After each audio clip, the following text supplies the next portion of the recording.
Hi guys, আজকে একটা নতুন আরেকটা বইয়ের রিভিউ নিয়ে চলে এসেছি। এটা হচ্ছে লীলা রয়ের বুক, যেটা রেলওয়ে প্রিভিয়াস ইয়ারের বই। এটা রিসেন্ট বেরিয়েছে এবং তার রিভাইজ এডিশন এটা।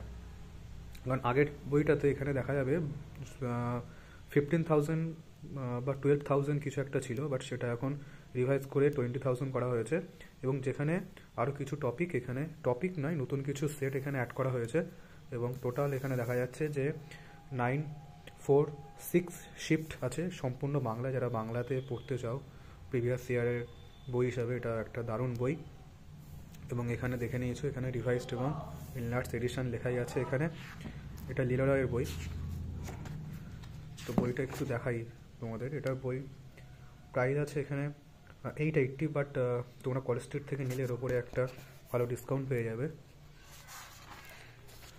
তো এখানে বিশ্লেষণে আমি দেখিয়ে দিচ্ছি যে এখানে যেমন দেখা যাচ্ছে যে গ্রুপ ডি, এনটিপিসি বা যারা জুনিয়র ইঞ্জিনিয়ার যারা রয়েছে, বা এলপি যারা লোকো পাইলট রয়েছে, গ্রুপ ডিরও কিছু সেট আছে এখানে।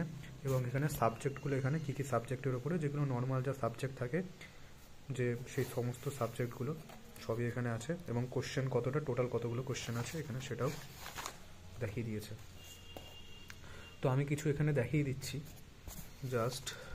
যদি আমি এখানে একটা জিনিস দেখা যাচ্ছে যে ইতিহাসের প্রশ্নটা এক জায়গাতে এবং ভূগোলের প্রশ্নটা এক জায়গাতে, এইভাবে সাবজেক্ট ওই প্রশ্নগুলো আলাদা আলাদাভাবে সেট করে রাখা রয়েছে, একসাথে নেই। তো সেটা অনেকটা সুবিধা। এবং তাছাড়া প্রত্যেকটা কোশ্চেনের নিচে অপশান আছে এবং সঠিক উত্তরটি সেখানে ব্যাখ্যা করে এখানে দেওয়া আছে। এটা যদি খুবই হেল্পফুল উত্তর খোঁজার ক্ষেত্রে, কারণ উত্তর খুঁজতে টাইম লেগে যায় অনেক সময়, বাট সেটা তাড়াতাড়ি পড়তে গেলে কোশ্চেন অ্যান্সার পরপর থাকলে তাড়াতাড়ি রিভাইজ করা যায়। নেক্সট আসছে ভূগোলেও ঠিক সেমভাবে আছে টপিক ওয়াইজ। তারপরে আসছে পলিটিতেও দেখা যাচ্ছে যদি একটা প্রশ্ন যদি এখানে দেখানো যায়, তাহলে দেখানো যাচ্ছে যে প্রশ্নের নিচে এটা কোন পরীক্ষাতে এসছে এবং কত সালে এসছে। প্রত্যেকটা প্রশ্নেই প্রিভিয়াস ইয়ারের কোশ্চেন এবং প্রত্যেকটা প্রশ্নেই সাথে এক্সপ্লেনেশান, অপশান এবং তার সঙ্গে কোন পরীক্ষাতে এসছে সেটা এখানে ডিটেলস লেখা আছে। এবং ব্যাখ্যাগুলি খুবই সুন্দর, আমি নিজেও কিছুটা পড়েছি। এরপরে যেমন দেখা যাচ্ছে ইকোনমিক্স, তারপরে সাধারণ জ্ঞানের কিছু টপিকস আছে এবং বাদবাকি আগেই দেখিয়ে দিয়েছি যে সিলেবাসে কী কী আছে, সেগুলো সবগুলোই এখানে আছে। শুধু এই বইটাতে যেটা নেই সেটা হচ্ছে যে ম্যাথ যাদের দরকার তারা এই বইটাতে ইগনোর করে তারা ম্যাথের জন্য আলাদা বই তারা চুজ করবে।